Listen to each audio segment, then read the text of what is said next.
നമ്മുടെ സഭയുടെ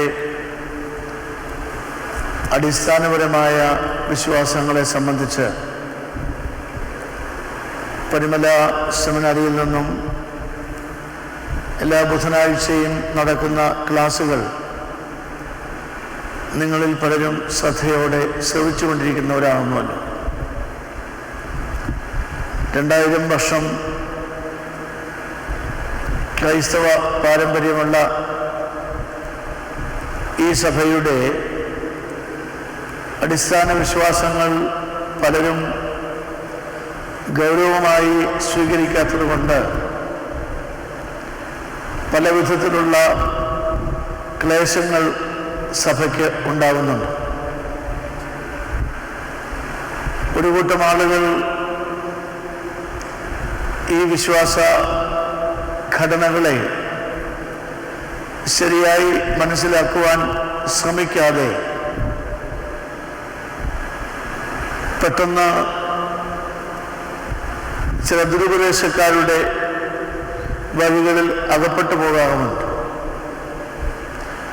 അതുകൊണ്ട് അടിസ്ഥാനപരമായും ഈ സഭ വിശ്വസിക്കുന്നത് എന്താണ് എന്നുള്ളത് നാം ശ്രദ്ധിക്കേണ്ടതായിട്ടുണ്ട്. 2014 ആദ്യത്തെ ക്ലാസ് എന്നുള്ള നിലയിൽ ഏവർക്കും പുതുവത്സരത്തിൻ്റെ അനുഗ്രഹങ്ങൾ നേർന്നുകൊണ്ട് ദൈവത്തിൽ ശരണപ്പെട്ട് ഇന്ന് നമ്മുടെ ചർച്ചയ്ക്ക് വിധേയമാക്കണം എന്ന് ഞാൻ വിചാരിക്കുന്ന വിഷയം ദൈവവചനം എന്നുള്ളത് തന്നെയാണ്. ദൈവവചനം എന്ന് പറഞ്ഞാൽ എന്താണ്?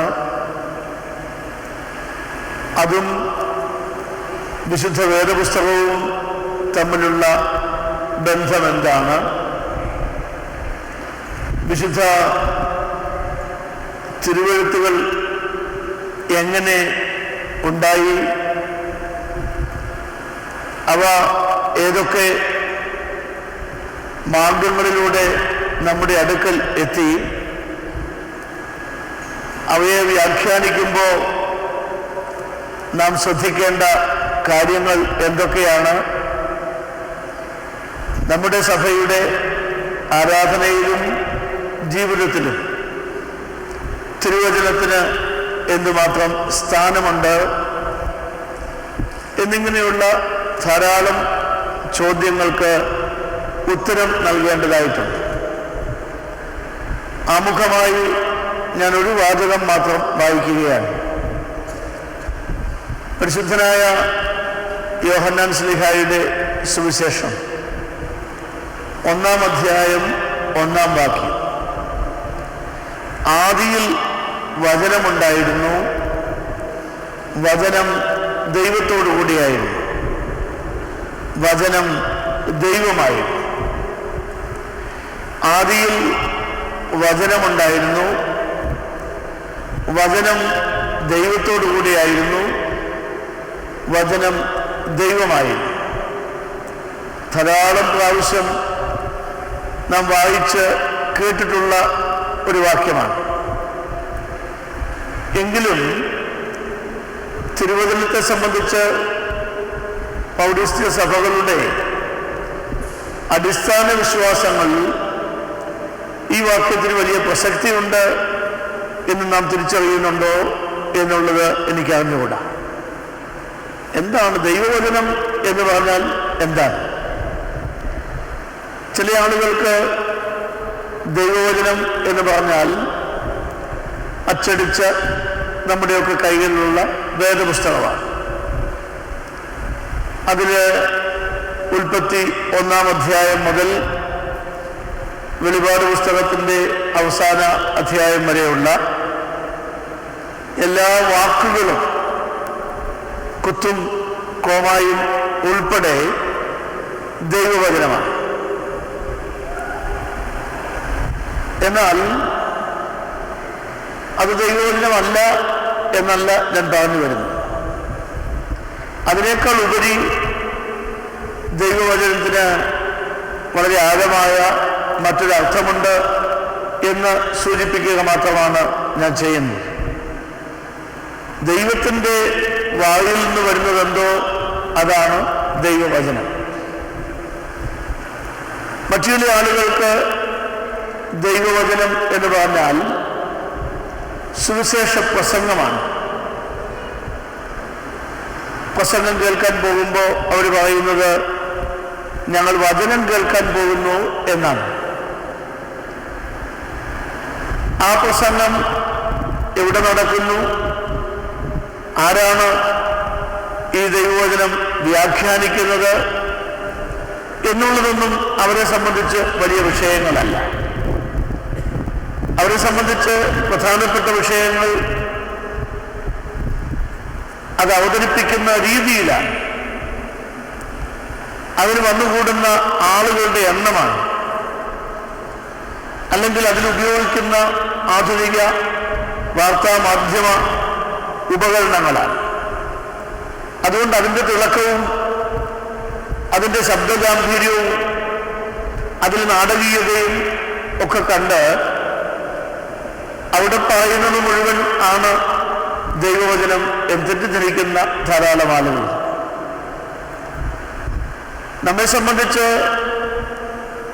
ദൈവവചനത്തിന് വളരെ പ്രാധാന്യം കൊടുക്കുന്ന ഒരു സഭയാണ്. അതുപോലും നമ്മുടെ ഇടയിലുള്ള ധാരാളം ആളുകൾ തിരിച്ചറിയുന്നില്ല. പൗരസ്ത്യ ഓർത്തഡോക്സ് സഭയ്ക്ക് ദൈവവചനം ഇല്ല എന്ന് പറയുന്ന ആളുകൾ, നമ്മുടെ ആരാധനയിൽ ദൈവവചനത്തിന് വേണ്ട പ്രാധാന്യം കൊടുക്കുന്നില്ല എന്ന് പറയുന്ന ആളുകൾ. ഇതൊക്കെ വളരെ തെറ്റായ അബദ്ധമായ ധാരണകളാണ്. പലപ്പോഴും നാം ചെയ്യുന്ന കാര്യങ്ങൾ എന്താണ് എന്ന് തിരിച്ചറിയാതെ പറഞ്ഞു പോകുന്ന കാര്യങ്ങളാണ്. ദൈവത്തിൻ്റെ വചനം മനുഷ്യൻ സ്വീകരിച്ച് നമുക്ക് നൽകിയിരിക്കുകയാണ്. അപ്പൊ അതുകൊണ്ട് അതിൻ്റെ ഉത്ഭവസ്ഥാനം, അതിൻ്റെ പ്രഭവസ്ഥാനം ദൈവമാണെങ്കിലും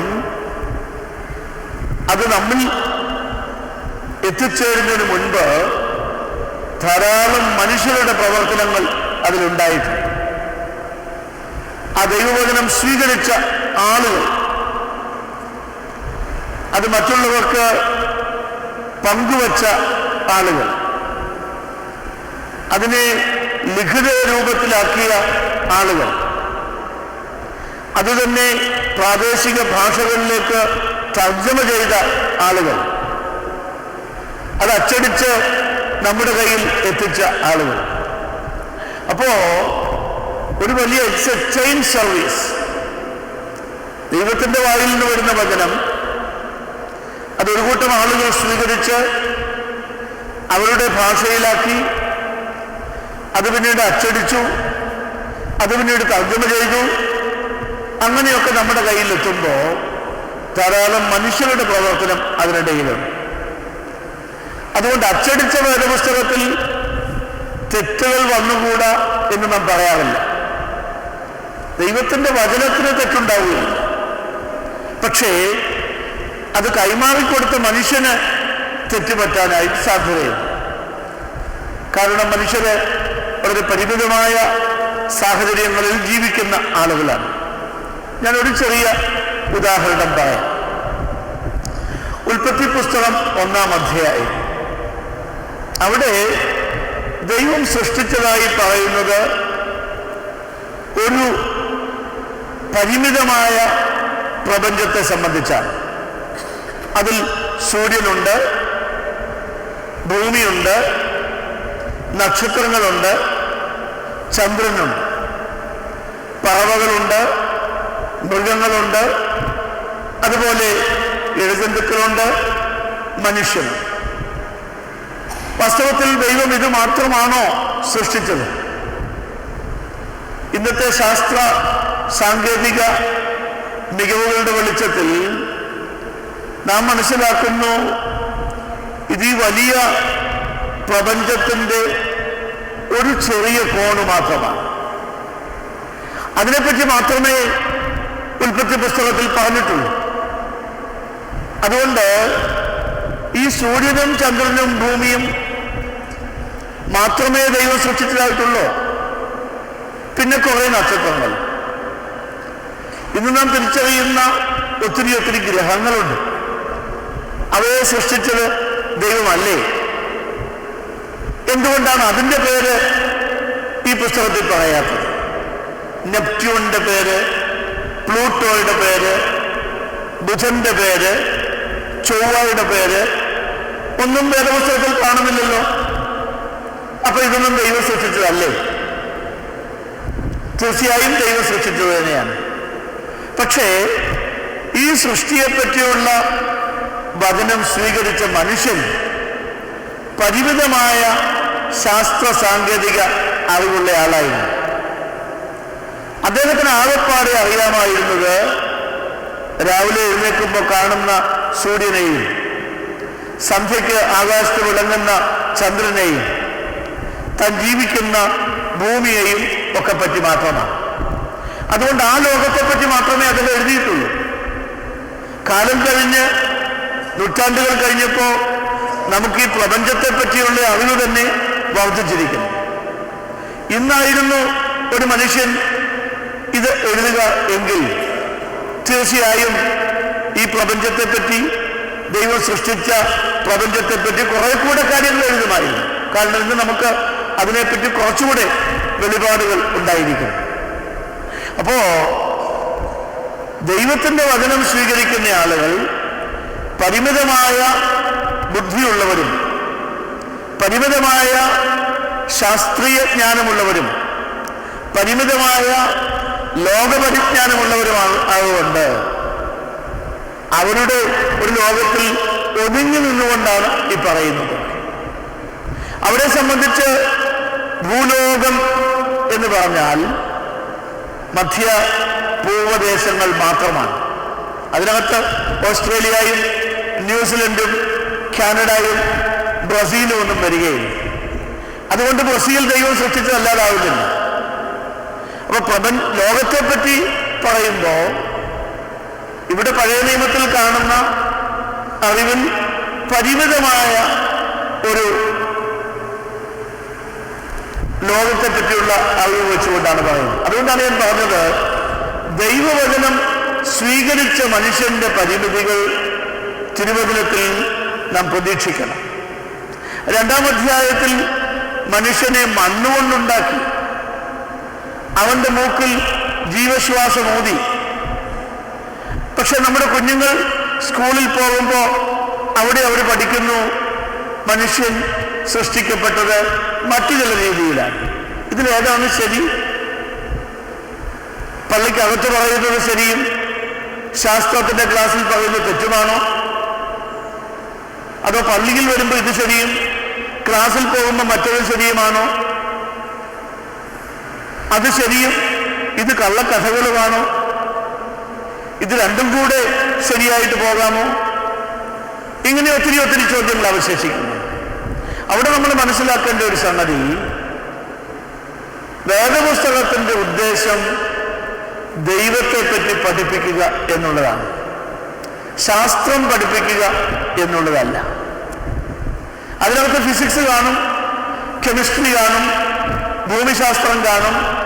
പക്ഷേ the primary intention of writing the Bible is not to describe the scientific details of this world, but to describe who God is and what He does for us. ദൈവം ആരാണ്, ഈ ദൈവം മനുഷ്യന് എന്ത് ചെയ്തു? ഇതാണ് ഉൽപ്പത്തി പുസ്തകത്തിലെ പ്രധാനപ്പെട്ട പ്രമേയം. അത് ദൈവത്തോട് ചോദിച്ച മനുഷ്യർ, ഋഷിമാരും മുനിമാരും ഒക്കെ ചോദിച്ചു. അവിടെ ഭക്തിയോടെ കാത്തുനിന്നു, അവർ ധ്യാനാത്മകമായി പ്രാർത്ഥിച്ചു. അപ്പൊ അവർക്ക് ഒരു സൂര്യകിരണം പോലെ ഒരു വെളിപാടുണ്ടായി, ഞാനാണ് ഇതൊക്കെയും ഉണ്ടാക്കിയത്. ദൈവം അവരോട് അരുളി ചെയ്തു, ഞാനാണ് ഇതിൻ്റെയൊക്കെയും കാരണഭൂതൻ. I am the root cause of the origin of the universe and the origin of the human species. ഇതാണ് വാസ്തവത്തിൽ ദൈവവചനം. ഉൽപ്പത്തി 1-ലും 2-ലും ഈ ഒരൊറ്റ കാര്യം മാത്രമേ ഉള്ളൂ. ബാക്കി മുഴുവൻ ഇതിന്റെ ഡിസ്ക്രിപ്ഷനാണ്. അപ്പൊ ആകപ്പാട് അതിലെ ദൈവവചനം, ദൈവമാണ് പ്രപഞ്ചത്തെ സൃഷ്ടിച്ചിരിക്കുന്നത്, ദൈവമാണ് മനുഷ്യനെ സൃഷ്ടിച്ചിരിക്കുന്നത്. ഈ 2 വാചകങ്ങളേ ഉള്ളൂ. പക്ഷെ ആ 2 വാചകങ്ങൾ 2 അധ്യായങ്ങളിലായി വികസിച്ച് കിടക്കുകയാണ്. അത് ഈ ദൈവവചനം ലഭിച്ച മനുഷ്യർ അവരുടെ പ്രാദേശിക സമൂഹങ്ങളിൽ, സഭയാകാം, മതപരമായ കൂട്ടമാകാം, ഒരു ക്ലാസ് റൂമാകാം, അവിടെ അവരതിനെ പറഞ്ഞു പഠിപ്പിച്ചപ്പോൾ ഉദാഹരണങ്ങൾ സഹിതം പറഞ്ഞു മനസ്സിലാക്കുന്നു. അപ്പൊ അതുകൊണ്ട് എപ്പോഴും ഉൽപ്പത്തി 1-ാം അധ്യായം 1-ാം വാക്യം അതിലെ ആദ്യത്തെ വാക്കു മുതൽ വെളിപാട് 22 അവസാനത്തെ വാക്കുവരെയുള്ള എല്ലാ വാക്കുകളും ദൈവവചനമാണ് എന്ന് തെറ്റിദ്ധരിക്കുന്നത് തെറ്റാണ്. അതിനുള്ളിൽ ദൈവവചനം അടങ്ങിയിരിക്കുന്നു. We have to find it out. അപ്പൊ അതുകൊണ്ട് വേദപുസ്തകത്തിന്റെ വ്യാഖ്യാനത്തിൽ 2 രീതിയിലാണ് നമ്മളിപ്പോൾ കാണുന്നത്. ചില ആളുകൾ വാക്കുകളിലാണ് ആശ്രയം വെച്ചിരിക്കുന്നത്. ലിറ്ററൽ ഇന്റർപ്രിട്ടേഷൻ,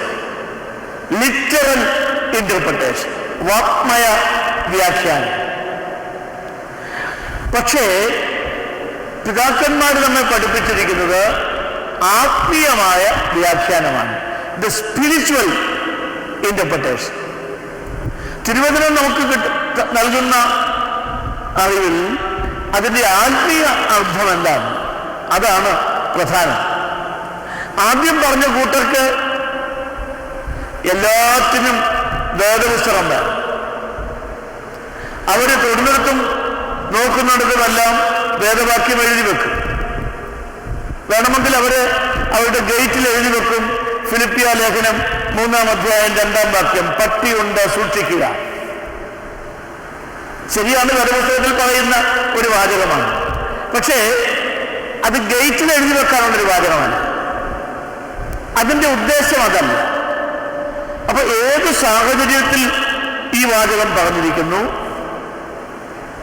അവിടെ അതിന്റെ അർത്ഥം എന്താണ്, അതിന്റെ വെളിച്ചത്തിൽ വേണം ഇന്നത്തെ അർത്ഥം എന്താണ് എന്ന് നാം മനസ്സിലാക്കുക. അപ്പോ 2 കാര്യങ്ങളാണ് ഇതുവരെ നമ്മൾ പറഞ്ഞത്. ഒന്ന്, ദൈവത്തിന്റെ വചനം ഈ പരിമിതമായ ബുദ്ധിയും അറിവുമുള്ള മനുഷ്യനാണ് സ്വീകരിച്ചിരിക്കുന്നത്. 2, തിരുവചനത്തിലെ അക്ഷരങ്ങളല്ല, അതിൻ്റെ ആത്മാവാണ് പ്രധാനം. പൗലോസ് അപ്പോസ്തലൻ പറയുന്നുണ്ടല്ലോ, അക്ഷരം കൊല്ലുന്നു, ആത്മാവോ ജീവിപ്പിക്കും. അക്ഷരം കൊല്ലുന്നു, ആത്മാവോ ജീവിപ്പിക്കും. അതുകൊണ്ട് ഈ ആത്മീയ അർത്ഥമാണ് ഒന്ന് കണ്ടുപിടിക്കേണ്ടത്. സൃഷ്ടിയെ പറ്റിയൊക്കെ പറയുമ്പോൾ നാം മനസ്സിലാക്കേണ്ട ഒരു സംഗതി, ദൈവം പ്രപഞ്ചത്തെ സൃഷ്ടിച്ചപ്പോൾ ആരും അവിടെ നിന്ന് നോട്ട് കുറിച്ചെടുത്തിട്ടില്ല. നമ്മൾ 21-ാം നൂറ്റാണ്ടിൽ ജീവിക്കുമ്പോൾ നമ്മുടെ മനസ്സിൽ ചില ഫാന്റസികളുണ്ട്. അപ്പൊ നമ്മൾ ഇന്ന് രാവിലെ എഴുന്നേറ്റ് പത്രം വായിക്കുന്നു, അത് കഴിയുമ്പോൾ TV-യിലെ പല മാധ്യമങ്ങളിൽ കൂടെ അറിവ് ലഭിക്കുന്നു, അത് കഴിയുമ്പോൾ ഇന്റർനെറ്റ് ഓൺ ചെയ്യുമ്പോൾ നമുക്ക് ഒത്തിരി വെബ്സൈറ്റുകൾ ലഭ്യമാണ്. ഈ ഒരു ശൈലിയിൽ ജീവിക്കുന്നത് കൊണ്ട് പലപ്പോഴും ദൈവവചനത്തെ പറ്റിയും നമ്മുടെ പ്രതീക്ഷകൾ ഇതൊക്കെയാണ്. അപ്പൊ ദൈവം പ്രപഞ്ചത്തെ സൃഷ്ടിച്ചപ്പോ ആരും അവിടെ നിന്ന് നോട്ട് കുറിച്ചെടുത്തില്ല. അല്ലെങ്കിൽ മനുഷ്യനെ സൃഷ്ടിച്ചപ്പോ ദൈവം മണ്ണെടുത്തു, ഓക്കെ, അതെഴുതി. ദൈവം അവന് മൂക്കിൽ ഊതി, ഓക്കെ, അത് എഴുതി. അങ്ങനെയൊന്നും രേഖപ്പെടുത്തിയിട്ടില്ല. അതെന്തിന് പ്രപഞ്ചത്തിന്റെ ആരംഭത്തെ പറ്റി പറയുന്നു? യേശുവിന്റെ പ്രവർത്തന കാലഘട്ടത്തിൽ പോലും അങ്ങനെ ആരും എഴുതിയിട്ടില്ല. യേശുവിന്റെ പരസ്യ ശുശ്രൂഷ കാലത്തും ശിഷ്യന്മാരാരും നോട്ട് ബുക്കുമായി കൂടെ നടന്നവരല്ല. അന്ന് വൈകിട്ട് വീട്ടിൽ പോയും അവരാരും എഴുതിയിട്ടില്ല. ഇതൊക്കെ അനേക വർഷങ്ങൾ കഴിഞ്ഞ് ചില പ്രത്യേക സാഹചര്യങ്ങളിൽ കുറിച്ചു വയ്ക്കപ്പെട്ടിരിക്കുന്ന കാര്യങ്ങളാണ്.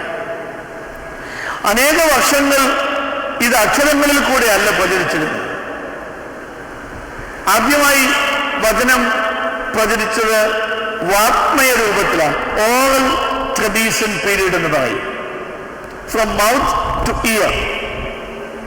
ആളുകൾ പ്രസംഗ രൂപത്തിലും പാട്ടിന്റെ രൂപത്തിലും പ്രാർത്ഥനയുടെ രൂപത്തിലും കഥാരൂപത്തിലും ഒക്കെ ഈ കാര്യങ്ങൾ അവതരിപ്പിച്ചു.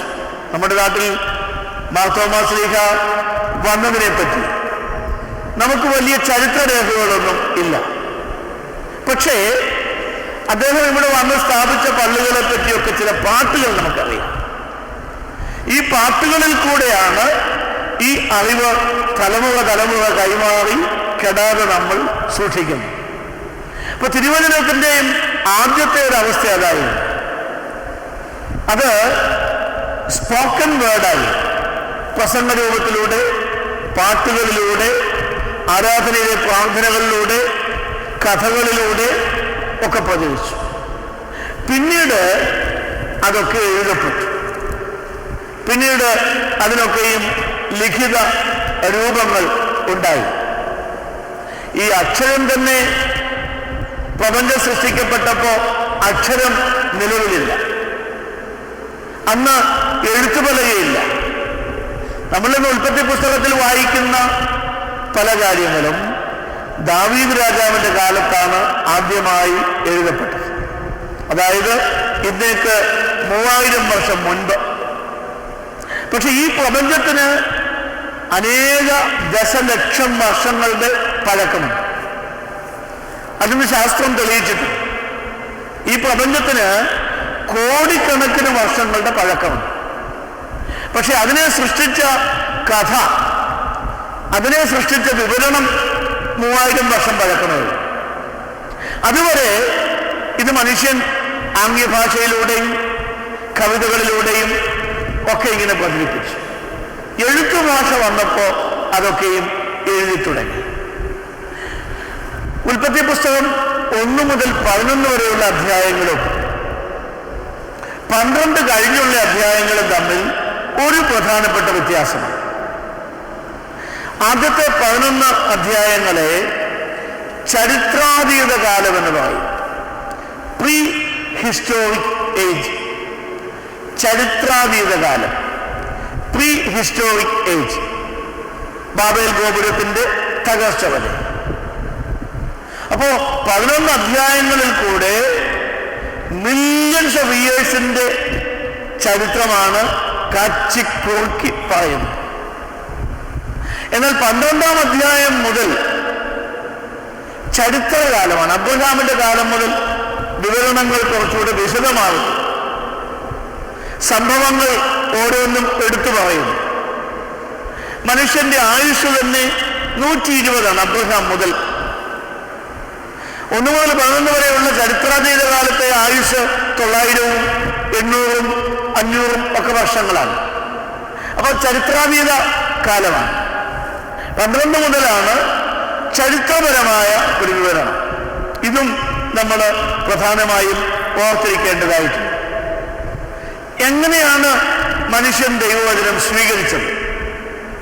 ഞാൻ നേരത്തെ സൂചിപ്പിച്ചു, ഋഷിമാരും മുനിമാരുമൊക്കെ അവരുടെ ധ്യാനത്തിലൂടെ, അവരുടെ മൗനത്തിലൂടെ, അവരുടെ പ്രാർത്ഥനകളിലൂടെ കാത്തുകാത്തിരുന്ന്, അപ്പോ ദൈവം ചില പ്രകാശകിരണങ്ങൾ പോലെ അവരുടെ ബുദ്ധിയിൽ ഈ വിവരങ്ങൾ നൽകുകയാണ്. വേറെ ചിലർക്ക് സ്വപ്നങ്ങൾ ഉണ്ടാവുന്നു. പഴയ നിയമത്തിലെ യൗസേപ്പാണെങ്കിലും പുതിയ നിയമത്തിലെ യൗസേപ്പാണെങ്കിലും ഒക്കെ സ്വപ്നങ്ങൾ കാണുന്നവരായിരുന്നു. അവർക്ക് ദൈവവചനം കിട്ടിയത് സ്വപ്നങ്ങളിൽ കൂടിയാണ്. മറ്റു ചിലർക്ക് മാലാഖമാർ വെളിപ്പെട്ടു വന്ന് കൊടുത്തു. അത് ശിംശോന്റെ മാതാപിതാക്കൾക്കായിരുന്നാലും നമ്മുടെ കർത്താവിൻ്റെ പ്രിയ മാതാവിനാണെങ്കിലുമൊക്കെ മാലാഖമാർ പെട്ടെന്ന് പ്രത്യക്ഷപ്പെട്ട് അരുളപ്പാടായി നൽകി. ഇനി മറ്റു ചിലർക്ക് പ്രകൃതിയിലെ ചില മാറ്റങ്ങളാണ് ദൈവവചനം നൽകിയത്. അപ്പൊ ഒരു വലിയ ജലപ്രളയം ഉണ്ടാകുന്നു. ആ ജലപ്രളയത്തിന് പിൻപിലുള്ള ദൈവവചനം എന്താണ്? അത് പ്രവാചകന്മാർ വായിച്ചറിഞ്ഞു. ഒരു കൊടുങ്കാറ്റുണ്ടാകുന്നു. എന്താണ് ഇപ്പോ ദൈവത്തിന്റെ വചനം? പ്രവാചകന്മാർ അത് ഗ്രഹിച്ചെടുക്കുകയാണ്. ഒരു കുഞ്ഞു ജനിക്കുന്നു. ഹോശേയ പ്രവാചകന് ഒരു കുഞ്ഞു ജനിച്ചു. അപ്പോ പ്രവാചകന് കിട്ടിയ അരുളപ്പാട്, ഇത് നിന്റെ ഒരു കുഞ്ഞു മാത്രമല്ല, ഇസ്രായേൽ ജനത്തിന് ഞാൻ കൊടുക്കുന്ന ഒരു അറിയിപ്പാണ്. എന്താണ് അറിയിപ്പ്? ആ കുഞ്ഞിന്റെ പേര് ആണ് അറിയിപ്പ്. ലോ അമ്മി, നീ എന്റെ ജനമല്ല. അതാണ് കുഞ്ഞിന്റെ പേര്. അത് ഇസ്രായേൽ ജനത്തിന് കൊടുക്കുന്ന ദൈവവചനമാണ്. അപ്പൊ ഒരു കുഞ്ഞ് ജനിച്ചപ്പോ മറ്റൊരു കുഞ്ഞ് ജനിച്ചു. അപ്പൊ ദൈവം പറഞ്ഞു, ഇതിന് വേറൊരു പേരാ കൊടുക്കുന്നത്. ഇതും ഇസ്രായേൽക്കാർക്ക് ഞാൻ കൊടുക്കുന്ന ഒരു വചനമാണ്. എന്താണ് അതിന്റെ പേര്? അൽ രഹൂമ, കരുണയില്ലാത്തവൾ. അപ്പൊ ഇങ്ങനെ ഞാൻ പറഞ്ഞു വന്ന കാര്യങ്ങൾ എങ്ങനെ ദൈവവചനം മനുഷ്യൻ സ്വീകരിച്ചു. ഒന്നാമത് ഞാൻ പറഞ്ഞു, ധ്യാനത്തിലൂടെയും മന്നത്തിലൂടെയും കാത്തിരുന്ന ദൈവപുരുഷന്മാർക്ക് അവരുടെ ബുദ്ധിയിൽ ദൈവം തമ്പുരാൻ ഈ അറിവ് പകർന്നു കൊടുത്തു. മറ്റൊന്ന്, ചില സ്വപ്നങ്ങളിൽ കൂടെ ചില ആളുകൾക്ക് വെളിപ്പെട്ട് കിട്ടി. വേറൊന്ന്, മാലാഖമാർ പ്രത്യക്ഷപ്പെട്ട് അറിയിപ്പുകൾ നൽകി. നാലാമത് ഒന്ന്, പ്രകൃതിയിൽ വരുന്ന മാറ്റങ്ങൾ, ദൈവപുരുഷന്മാരുടെ ജീവിതത്തിൽ സംഭവിക്കുന്ന ചില യാഥാർത്ഥ്യങ്ങൾ, ഇതൊക്കെയും ദൈവവചനമായി മാറുകയാണ്. നമ്മുടെ തിരുവെഴുത്തുകൾ എടുക്കുമ്പോൾ പഴയ നിയമത്തെ പറ്റി തന്നെ ആദ്യം പറയാം. പഴയ നിയമം എന്ന് നമ്മൾ വിളിക്കുന്ന പേരാണ്. വാസ്തവത്തിൽ യഹൂദന്മാരുടെ ബൈബിളാണ്. അവരെ സംബന്ധിച്ചിടത്തോളം ഇത് പഴയ നിയമമല്ല, ബൈബിളാണ്. നമുക്ക് പുതിയ നിയമം ഉള്ളതുകൊണ്ട് നമ്മൾ അതിനെ പഴയ നിയമം എന്ന് വിളിക്കും.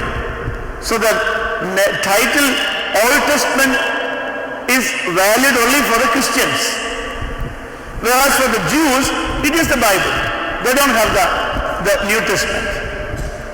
Even for the Muslims, most of these stories are parts of the scripture. ഈ പഴയ നിയമം ഉരുവായത് ഇസ്രായേലിലാണ്. അപ്പോൾ അവിടെ അത് ആദ്യം എഴുതപ്പെട്ടത് എബ്രായ ഭാഷയിലാണ്. അതായിരുന്നു അവിടുത്തെ ഭാഷ, എബ്രായ ഭാഷ. അവിടുത്തെ മനുഷ്യരുടെ സംസാര ഭാഷ അറമായ ഭാഷയുണ്ടായിരുന്നവർ. അപ്പൊ ചില പുസ്തകങ്ങളൊക്കെ എബ്രായ ഭാഷയിലുണ്ടായി, മറ്റുള്ളത് അറമായ ഭാഷയിലുണ്ടായി. എബ്രായ ബൈബിളിൽ 22 പുസ്തകങ്ങളാണ് ഉണ്ടായിരുന്നത്. നമ്മുടെയൊക്കെ കയ്യിലുള്ള സത്യവേദ പുസ്തകത്തിലെ 39 ഗ്രന്ഥങ്ങൾ, എബ്രായ ബൈബിളിൽ 22 ഗ്രന്ഥങ്ങൾ എന്നാണ് അറിയപ്പെടുന്നത്. 3 വിഭാഗങ്ങളാണ് ഇതിനുള്ളത്. അതിൽ ഒന്നാമത്തേത് ന്യായപ്രമാണം. അതിൽ 5 ഗ്രന്ഥങ്ങൾ: ഉൽപ്പത്തി, പുറപ്പാട്, ലേവ്യ, സംഖ്യ, ആവർത്തനം. The Genesis, Exodus, Leviticus, Numbers and the Deuteronomy. 5 ഗ്രന്ഥങ്ങൾ. അത് കഴിഞ്ഞ് ഉള്ളത് 8 പ്രവചന ഗ്രന്ഥങ്ങളാണ്. 8 പ്രവചന ഗ്രന്ഥങ്ങൾ. യോശുവ, ന്യായാധിപന്മാർ, ശമൂവേൽ, രാജാക്കന്മാർ. ഇപ്പൊ ശമൂവേൽ പ്രവാചകൻ നമ്മുടെ പുസ്തകത്തിൽ ഇപ്പൊ 2 ഗ്രന്ഥങ്ങളുണ്ട്. എബ്രായ ബൈബിളിൽ അത് 2 കൂടെ ചേർന്ന് 1 രാജാക്കന്മാർ 2 അവിടെ അത് 1. അപ്പൊ യോശുവ, ന്യായാധിപന്മാർ, ശമൂവേൽ, രാജാക്കന്മാർ 4 ആയുള്ളൂ. ഇനി ഏതാണ് അടുത്ത 4 പ്രവചന ഗ്രന്ഥങ്ങൾ? Isaiah, യെരമ്യ, Ezekiel. ഇപ്പൊ 7 ആയി. 12 കൊച്ചു പ്രവാചകന്മാരെല്ലാം കൂടെ ചേർന്ന് ഒറ്റ പുസ്തകം. അപ്പൊ ഇങ്ങനെ 8 പുസ്തകങ്ങളാണ്. യോശുവ, ന്യായാധിപന്മാർ, ശമൂവേൽ, രാജാക്കന്മാർ, യെശയ്യ, യെരമ്യ, എസെക്കിയേൽ, 12 ചെറിയ പ്രവാചകന്മാരുടെ ഗ്രന്ഥങ്ങൾ ചേർന്ന് ഒറ്റ പുസ്തകം. അപ്പൊ ന്യായപ്രമാണത്തിലെ 5 ഗ്രന്ഥങ്ങൾ, ഈ പറഞ്ഞ 8 പുസ്തകങ്ങൾ 13 പുസ്തകങ്ങളായി. ഇനിയും ഒരു 11 പുസ്തകങ്ങൾ കൂടെ ഉണ്ട് എബ്രായ ബൈബിൾ. അതിലാദ്യം സങ്കീർത്തനങ്ങൾ, സദൃശ്യവാക്യങ്ങൾ, ഇയ്യോബ്. എബ്രായ ബൈബിളിൽ പുസ്തകങ്ങളുടെ അടുക്ക് നമ്മുടെ ബൈബിളിലെ പോലെയല്ല. നമ്മുടെ കയ്യിലിരിക്കുന്ന ഈ സത്യവേദ പുസ്തകത്തിലെ പുസ്തകങ്ങളുടെ ക്രമീകരണമല്ല എബ്രായ ബൈബിൾ. അതിൻ്റെ ക്രമീകരണമാണ് ഞാൻ പറഞ്ഞു വരുന്നത്. അപ്പോൾ സങ്കീർത്തനങ്ങൾ, സദൃശ്യവാക്യങ്ങൾ, ഇയ്യോബ്. അത് കഴിഞ്ഞൊരു 5 പുസ്തകങ്ങൾ: ഉത്തമഗീതം, രൂത്ത്, വിലാപങ്ങൾ, സഭാപ്രസംഗി, എസ്തേർ. ഇപ്പൊ രൂത്തിന്റെ പുസ്തകം ഇവിടെയാണ്. നമ്മുടെ ഇപ്പോഴത്തെ പുസ്തകത്തിലെ പോലെ ന്യായാധിപന്മാർ കഴിഞ്ഞാൽ ഉടനെ അല്ല. ഇപ്പൊ ഉത്തമഗീതം, രൂത്ത്, വിലാപങ്ങൾ, സഭാപ്രസംഗി, എസ്തേർ. അത് കഴിഞ്ഞ് വീണ്ടും ദാനിയേലിന്റെ പുസ്തകം, എസ്രാ, നെഹമ്യ പുസ്തകങ്ങൾ ചേർന്ന് ഒറ്റ പുസ്തകമായി ദിനവൃത്താന്ത പുസ്തകം. അപ്പൊ എബ്രായ ബൈബിളിലെ അവസാനത്തെ ഗ്രന്ഥം മാലാഖി പ്രവചനമല്ല, ദിനവൃത്താന്ത പുസ്തകം. ദിനവൃത്താന്ത പുസ്തകമാണ്. അതിൽ 22 ഗ്രന്ഥങ്ങളേ ഉള്ളൂ. ഇതായിരുന്നു ഏറ്റവും ആദ്യം നമ്മുടെ മനസ്സിൽ വരേണ്ട ബൈബിൾ. ഇതിൻ്റെ തർജ്ജമയാണ് നമ്മളിപ്പോൾ ഉപയോഗിക്കുന്നത്. അപ്പോൾ അതിൻ്റെ വരാവുന്ന ഭവിഷ്യത്തിൽ കൂടെ നാം ഉദ്ദേശിക്കേണ്ടതായിട്ടുണ്ട്. അതിലേക്ക് പിന്നീട് വരാം. പ്രാചീന ഭാഷകൾ 4 എണ്ണത്തിലാണ് ഇതുപോലെ ബൈബിൾ ഉണ്ടായിരുന്നത്. ഈ എബ്രായ ബൈബിൾ ഉണ്ടായി അധികകാലം കഴിയുന്നതിന് മുൻപ് ഇതിൻ്റെ ഒരു ഗ്രീക്ക് തർജ്ജമ അത്യാവശ്യമായിട്ട് വന്നു. കാരണം യഹൂദന്മാരിൽ വലിയൊരു പങ്ക് ഇസ്രായേലിന് വെളിയിൽ താമസമായി. നമ്മുടെ മലയാളികളിൽ വലിയൊരു പങ്ക് കേരളത്തിന് വെളിയിലാണ് ഇപ്പം ജീവിക്കുന്നത്. അതിൽ വലിയൊരു പങ്കിന് മലയാളം അറിഞ്ഞുകൂടാ, മലയാളം വായിക്കാൻ അറിഞ്ഞുകൂടാ, കേട്ടാൽ തന്നെ മനസ്സിലാകുന്നില്ല. അവരുടെ ഉച്ചാരണശേഷി വളരെ മോശം. അവരുടെ ഭാഷ എന്താണ്? ഇംഗ്ലീഷാണ്. കേരളത്തിന് പുറത്ത് അന്യ സംസ്ഥാനങ്ങളിൽ ഹിന്ദി പറയുന്നവരുണ്ട്. എന്ന് പറഞ്ഞതുപോലെ ഈ ഇസ്രായേലില് യേശുവിന് മുൻപുള്ള കാലഘട്ടങ്ങളിൽ വലിയൊരു വിഭാഗം യഹൂദന്മാർ ഇസ്രായേലിന് പുറത്തുള്ള ഗ്രീക്ക് സാമ്രാജ്യത്തിന്റെ പല പട്ടണങ്ങളിൽ താമസിക്കാൻ തുടങ്ങി. അവർ വലിയ മതപരമായി തീഷ്ണതയുള്ളവരാണ്. പക്ഷേ അവരുടെ മാതൃഭാഷ എബ്രായ ഭാഷയല്ല. അവർ വീട്ടിൽ സംസാരിക്കുന്നത് ഗ്രീക്കാണ്, അവർ സ്കൂളിൽ പഠിക്കുന്നത് ഗ്രീക്കാണ്. അപ്പൊ അവരുടെ കുഞ്ഞുങ്ങൾക്ക് ബൈബിൾ എബ്രായ ഭാഷയിൽ വായിച്ചു കൊടുത്താൽ ഒന്നും മനസ്സിലാകുകയില്ല. അതിനൊരു തർജ്ജമയുണ്ടായി ഗ്രീക്ക് ഭാഷയിൽ. അതിൻ്റെ പേരാണ് സെപ്റ്റ്വജിന്റ എന്ന് പറയും. സെപ്റ്റ്വജിന്റ. ആ പേര് വരാൻ കാരണം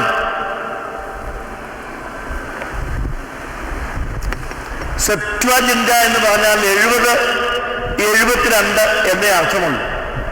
ഗ്രീക്ക് സംഖ്യകളില് 70 എന്നുള്ളതിന്റെ പേരാണ് സെപ്റ്റ്വജിന്റ. 70, 72 എന്ന് ചിലരും പറയും. ഈ ഗ്രീക്ക് പരിഭാഷ ഉണ്ടാക്കിയത് 72 മൂപ്പന്മാരാണ്. ഞാൻ പറഞ്ഞല്ലോ, ഇസ്രായേലിന് പുറത്ത് ജീവിക്കുന്ന ഗ്രീക്ക് ഭാഷ മാതൃഭാഷയായ യഹൂദന്മാരുടെ കുഞ്ഞുങ്ങൾക്ക് അവരുടെ ഉപയോഗത്തിനായി എബ്രായ ബൈബിൾ ഗ്രീക്കിലേക്ക് തർജ്ജമ ചെയ്യുന്ന പ്രക്രിയയാണ്. ഓരോ ഗോത്രത്തിൽ നിന്ന് 6 പേരെ വെച്ച് തിരഞ്ഞെടുത്തു. അങ്ങനെ 12 ഗോത്രങ്ങളിൽ നിന്ന് 72 പേര് they were assigned this job of translation. ഈ ഐതിഹ്യം പറയുന്നത് ഈ 72 പേരും വെവ്വേറെ സ്ഥലങ്ങളിൽ നിന്നാണ് ഈ ജോലി ചെയ്യുന്നത്. But at the end of the day, all the translations were same. എല്ലാ പരിഭാഷകളും ഒരുപോലെ പോലെയായിരുന്നു എന്നുള്ളതാണ് ഐതിഹ്യം. അതുകൊണ്ട് ആ ട്രാൻസ്ലേഷന്റെ പേര് 72 എന്നാണ്, സെപ്റ്റ്വജിന്റ. ഇത് വെറും ഒരു പരിഭാഷ മാത്രമല്ല. ഇതിൽ എബ്രായ ബൈബിളിൽ ഞാൻ പറഞ്ഞു വന്ന ഈ 22 പുസ്തകങ്ങളുണ്ടല്ലോ, അതിപ്പോ നമ്മുടെ സത്യവേദ പുസ്തകത്തിൽ 39 കിടക്കുന്നു. 39 പുസ്തകങ്ങൾ എടുക്കാം. അതുകൂടാതെ വേറെ ചില ഗ്രന്ഥങ്ങൾ കൂടെ ഉണ്ട്.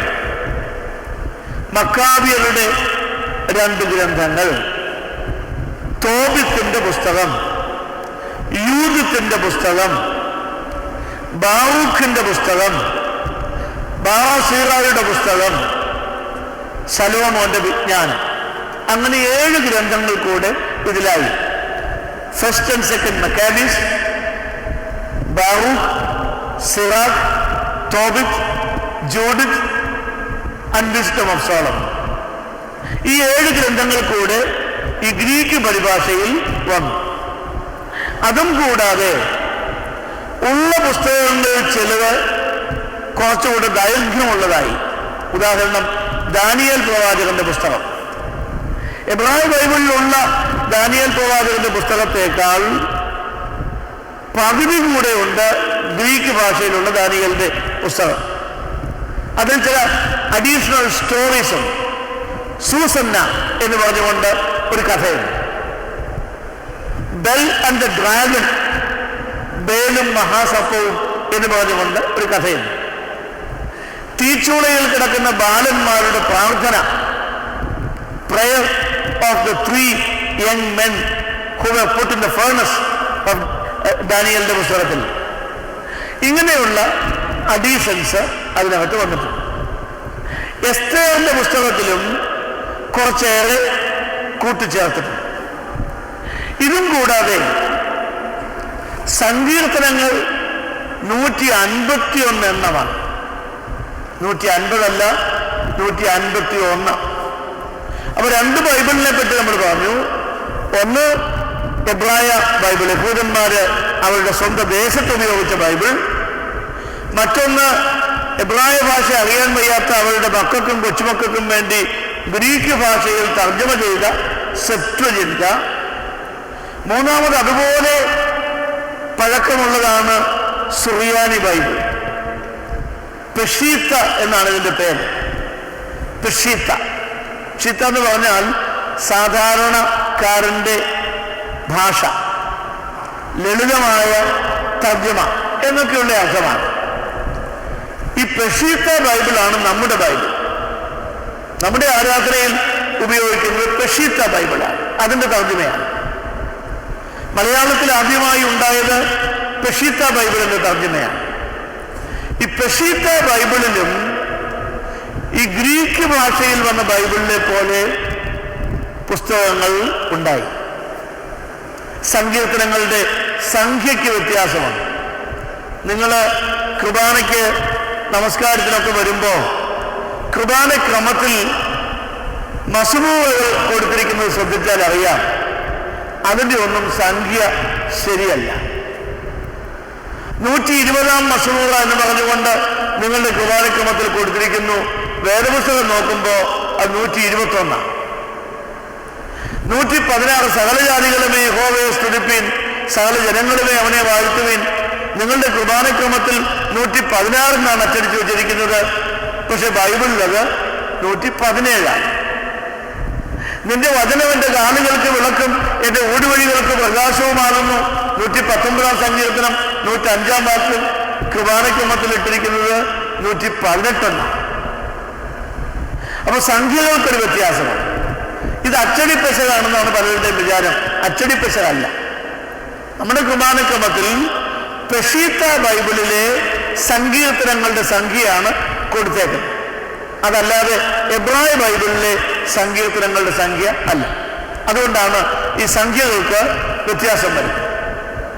അപ്പോ ഇനി എബ്രായ ബൈബിളിന്റെ കാര്യം ഞാൻ പറഞ്ഞു, ഗ്രീക്ക് ബൈബിളിന്റെ പറഞ്ഞു, സുറിയാനി ബൈബിൾ പറഞ്ഞു. ഇനി ലത്തീൻ ബൈബിളുണ്ട്, വൾഗേറ്റ് എന്ന് പറയും. വൾഗേറ്റ്, ലാറ്റിനിലുള്ള ബൈബിൾ. ഈ 4 ബൈബിളാണ് ഏറ്റവും പുരാതനമായത്.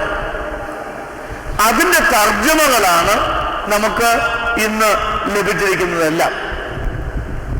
ആ തർജ്ജമകൾക്ക് അതിൻ്റെതായ പരിമിതികളുണ്ട്. ഞാൻ അതിലേക്കൊന്നും ഇപ്പോൾ ദീർഘമായി പ്രവേശിക്കുന്നില്ല.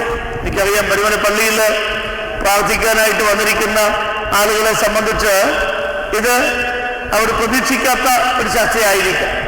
ഇന്നിപ്പോൾ ഇവിടെ നടക്കുന്നത് ഒരു സുവിശേഷ പ്രസംഗമല്ല, ഒരു സ്റ്റഡി ക്ലാസ്സാണ്. ഇത് ലോകമെമ്പാടുമുള്ള പല ആളുകളും പഠനത്തിന് വേണ്ടി പ്രതീക്ഷിക്കുന്ന ഒന്നായതുകൊണ്ടാണ് ഈ ഒരു വിഷയത്തിൽ കടന്നു വന്നിരിക്കുന്നത്. അതുകൊണ്ട് സുവിശേഷ പ്രസംഗം പ്രതീക്ഷിക്കുന്നവർക്ക് നിരാശ ഉണ്ടാവും എന്ന് എനിക്കറിയാം. പരിമല പള്ളിയിൽ ധാരാളം ആളുകൾ വരുന്നു, പല രീതിയിലുള്ളവർ വരുന്നത് കൊണ്ട് ഞാനൊന്ന് ഇടയ്ക്ക് സൂചിപ്പിച്ചു എന്ന് മാത്രമേ ഉള്ളൂ. അടുത്ത എൻ്റെ ഒരു ചോദ്യം, ഓർത്തഡോക്സ് സഭ വേദപുസ്തകം കാര്യമായിട്ട് ഉപയോഗിക്കുന്നുണ്ടോ എന്നുള്ളതാണ്. പല ആളുകളും പറയും ഉപയോഗിക്കുന്നില്ല എന്ന് പറയും. അത് പുറത്തുള്ള ആളുകൾ പറഞ്ഞാൽ നമുക്ക് സമ്മതിക്കാം, പക്ഷെ അകത്തുള്ള നമ്മൾ ഒരിക്കലും അങ്ങനെ പറയരുത്.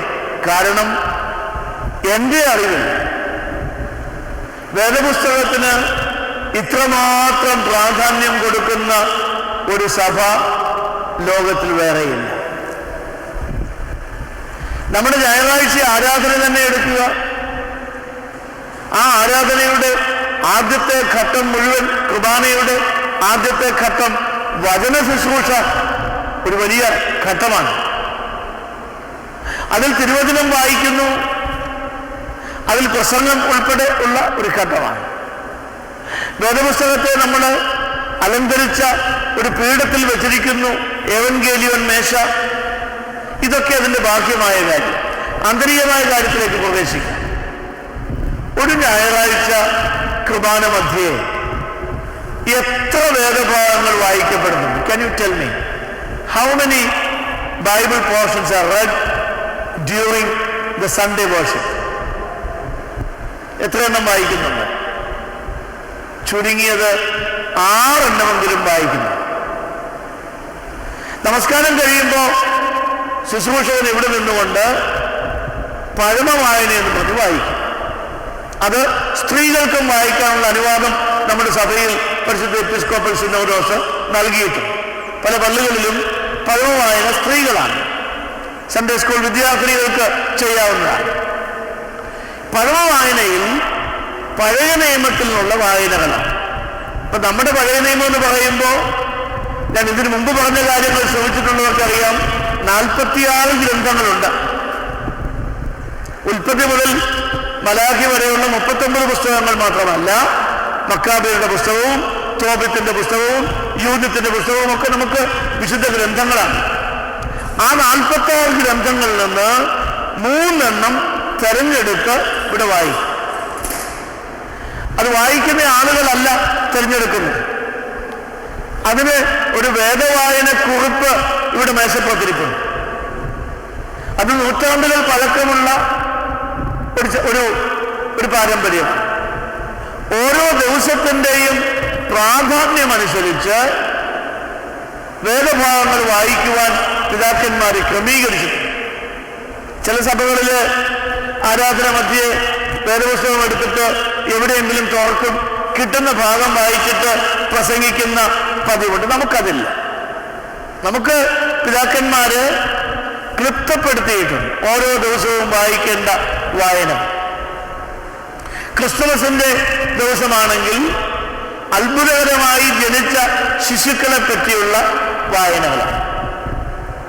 യേശുദമ്പുരാൻ മശിഹ വരുന്നതിൻ്റെ അറിയിപ്പുകളാണ്.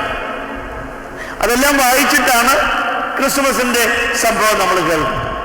അപ്പൊ പഴമ വായന 3 പുസ്തകങ്ങളാണ്. അത് 46 ഗ്രന്ഥങ്ങളുടെ എവിടുന്നെങ്കിലും ആകും. മിക്കവാറും അവസാനം വായിക്കപ്പെടുന്നത് മഹത്വമുള്ളവനായ യെശയ്യാവിന്റെ പുസ്തകമാണ്. എന്താ ഈ യെശയ്യാവിന് വലിയ പ്രാധാന്യം?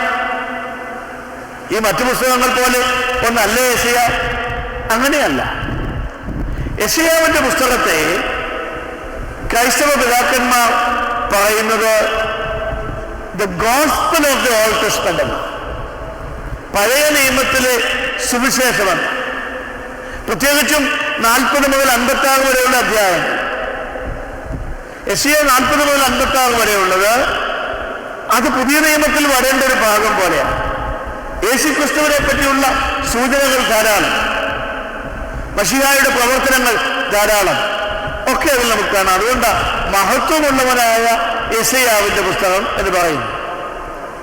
പഴയ വായന കഴിഞ്ഞ് പിന്നെ ഇവിടെ വായിക്കും അല്ലേ, മദ്ബഹായുടെ വലത്തുവശം. അവിടെ ഏതൊക്കെ പുസ്തകങ്ങളാണ് വായിക്കപ്പെടുന്നത്? അവിടെ വായിക്കപ്പെടുന്ന പുസ്തകങ്ങൾ ഒന്നുകിൽ അപ്പസ്തോല പ്രവൃത്തികൾ, അല്ലെങ്കിൽ കാതോലിക ലേഖനങ്ങൾ, യാക്കോബ്, പത്രോസ്, യോഹന്നാൻ, യൂദ എന്നീ പേരിൽ അറിയപ്പെടുന്ന കാതോലിക ലേഖനങ്ങൾ, അതുമല്ലെങ്കിൽ വെളിപാട് പുസ്തകം. അപ്പോൾ ഭൂരിശേഷം ചൊല്ലിക്കഴിഞ്ഞ് വായിക്കുന്നത് അപ്പസ്തോല പ്രവൃത്തികൾ, 7 കാതോലിക ലേഖനങ്ങൾ എവിടുന്നെങ്കിലും, അതുമല്ലെങ്കിൽ വെളിപാട് പുസ്തകം. മദ്ബഹായുടെ ഇടതുവശത്ത് വായിക്കുന്നത് പാട്ടിൽ പറയുന്നത് പോലെ പൗലോസ് ശ്ലീഹായുടെ വാക്യങ്ങളാണ്.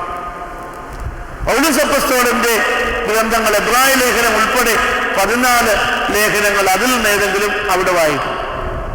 അപ്പൊ 3 പഴയ വായനയായി, ഇവിടെ ഒരു ലേഖന വായനയായി, ഇടതുവശത്തും പൗലോസിന്റെ ലേഖന വായനയായി, 5 എണ്ണമായി. ഇതും കഴിഞ്ഞാണ് പട്ടക്കാരൻ ആഘോഷമായി പടിഞ്ഞാറോട്ട് വന്ന് സുവിശേഷങ്ങളിൽ ഏതെങ്കിലും ഒരു ഭാഗം വായിക്കും. കുർബാന മധ്യേ സുവിശേഷം വായിക്കാൻ പട്ടക്കാരന് മാത്രമേ അനുവാദമുള്ളൂ, ശുശ്രൂഷക്കാർക്ക് അത് വായിക്കാൻ അനുവാദമില്ല. സുവിശേഷ വായനയാണ് അതിന്റെ കേന്ദ്ര ബിന്ദു. ഏവൻഗേലിയോൻ സുവിശേഷം എന്നുള്ളതിന്റെ സുറിയാനി വാക്കാണ്, ഗ്രീക്ക് വാക്കും അത് തന്നെയാണ്. ഏവൻഗേലിയോൻ മേശ എന്ന് പറഞ്ഞാൽ സുവിശേഷം വെച്ചിരിക്കുന്ന മേശ. അപ്പോൾ 6 വായനകളായി. ഓർത്തഡോക്സ് സഭയിൽ വേദപുസ്തകം ഇല്ല എന്ന് പറയുന്ന ആളുകളുടെ സഭകളിൽ നിങ്ങളൊന്ന് പോകണം. അവിടെ എങ്ങും ഞായറാഴ്ച ആരാധനയിൽ 2 or 3 ഭാഗങ്ങൾ കൂടുതൽ വായിക്കാറില്ല. 6 വേദവായനകളുള്ള ഞായറാഴ്ച ആരാധന എൻ്റെ അറിവിൽ നമ്മുടെ സഭയിൽ മാത്രമേ ഉള്ളൂ.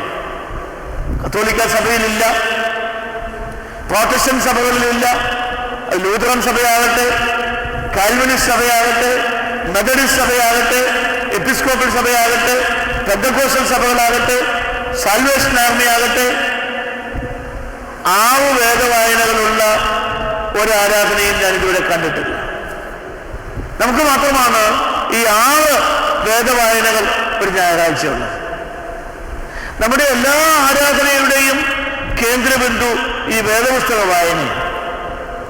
ഒരു വിവാഹ ശുശ്രൂഷ വന്നാലും അവിടെ ഒരു ലേഖനം വായിക്കും, ഒരു ഏവൻഗേലിയം വായിക്കും. ചില സഭകളിൽ ഏവൻഗേലിയം മാത്രമേ ഉള്ളൂ. ഒരു ശവസംസ്കാര ശുശ്രൂഷ വന്നാലോ അവിടെ പഴയ വായന ക്രമീകരിച്ചിട്ടുണ്ട്, ലേഖന വായനയുണ്ട്, സുവിശേഷമുണ്ട്. ഇന്നിപ്പോ പഴയ വായന നമ്മളങ്ങ് മാറ്റിവെച്ചിരിക്കുക ശവസംസ്കാര ശുശ്രൂഷയിൽ. വാസ്തവത്തിൽ പഴയ വായനയും ശവസംസ്കാര ശുശ്രൂഷയിൽ ക്രമീകരിച്ചിട്ടുള്ളതാണ്. രോഗികളുടെ തൈലാഭിഷേകം വരുന്നു, അവിടെ ഒരു ലേഖന വായന, ഒരു ഏവൻഗേലിയം വായന. ഒരു ഭവനകൂദാശ വരുന്നു, അവിടെ ഒരു സുവിശേഷ വായന. അതാണ് അതിന്റെ കേന്ദ്രബിന്ദു. അപ്പോഴത്തേക്കും 2 മെഴുകുതിരിയും കത്തിച്ചു പിടിച്ച് അതിന്റെ മധ്യത്തിൽ നിന്നാണ് പട്ടക്കാരൻ വായിക്കുന്നത്.